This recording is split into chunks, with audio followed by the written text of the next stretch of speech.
The Painted Wall.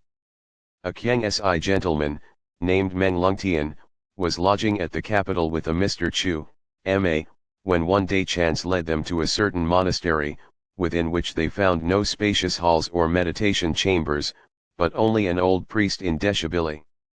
On observing the visitors, he arranged his dress and went forward to meet them, leading them round and showing whatever there was to be seen. In the chapel they saw an image of Chi Kung, and the walls on either side were beautifully painted with lifelike representations of men and things.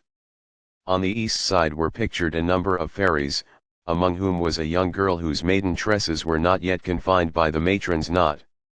She was picking flowers and gently smiling, while her cherry lips seemed about to move, and the moisture of her eyes to overflow. Mr. Chu gazed at her for a long time without taking his eyes off, until at last he became unconscious of anything but the thoughts that were engrossing him.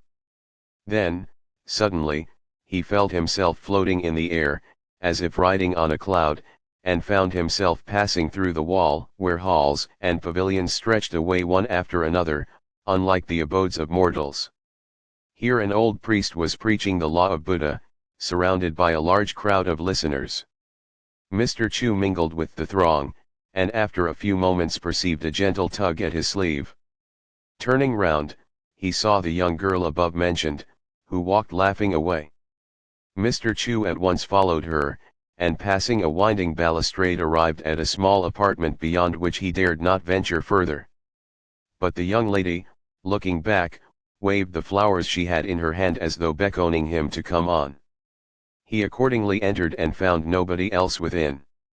Then they fell on their knees and worshipped heaven and earth together, and rose up as man and wife, after which the bride went away, bidding Mr. Chu keep quiet until she came back.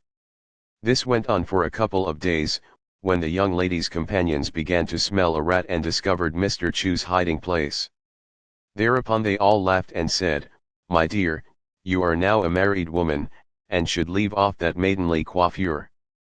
So they gave her the proper hairpins and head ornaments, and bade her go bind her hair, at which she blushed very much but said nothing. Then one of them cried out, "My sisters, let us be off. Two's company, more's none." At this they all giggled again and went away. Mr. Chu found his wife very much improved by the alteration in the style of her hair. The high top knot and the coronet of pendants were very becoming to her. But suddenly they heard a sound like the tramping of heavy-soled boots, accompanied by the clanking of chains and the noise of angry discussion. The bride jumped up in a fright, and she and Mr. Chu peeped out. They saw a man clad in golden armor, with a face as black as jet, carrying in his hand chains and whips, and surrounded by all the girls. He asked, "Are you all here?" "All," they replied. "If," said he, "any mortal is here concealed amongst you, denounce him at once, and lay not up sorrow for yourselves." Here they all answered as before that there was no one.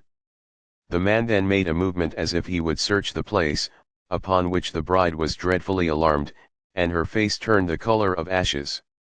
In her terror she said to Mr. Chu, "Hide yourself under the bed," and opening a small lattice in the wall, disappeared herself. Mr. Chu in his concealment hardly dared to draw his breath, and in a little while he heard the boots tramp into the room and out again, the sound of the voices getting gradually fainter and fainter in the distance.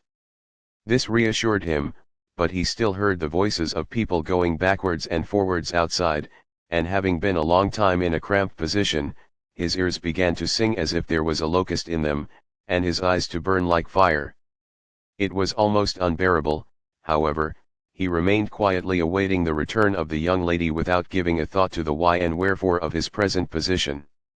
Meanwhile, Meng Lungtian had noticed the sudden disappearance of his friend, and thinking something was wrong, asked the priest where he was. "He has gone to hear the preaching of the law," replied the priest. "Where?" said Mr. Meng. "Oh, not very far," was the answer. Then with his finger the old priest tapped the wall and called out, "Friend Chu, what makes you stay away so long?" At this, the likeness of Mr. Chu was figured upon the wall, with his ear inclined in the attitude of one listening. The priest added, Your friend here has been waiting for you some time," and immediately Mr. Chu descended from the wall, standing transfixed like a block of wood, with starting eyeballs and trembling legs. Mr. Meng was much terrified, and asked him quietly what was the matter. Now the matter was that while concealed under the bed he had heard a noise resembling thunder and had rushed out to see what it was. Here they all noticed that the young lady on the wall with the maiden's tresses had changed the style of her coiffure to that of a married woman. Mr. Chu was greatly astonished at this and asked the old priest the reason. He replied, "Visions have their origin in those who see them, what explanation can I give?" This answer was very unsatisfactory to Mr. Chu, neither did his friend, who was rather frightened, know what to make of it all, so they descended the temple steps and went away.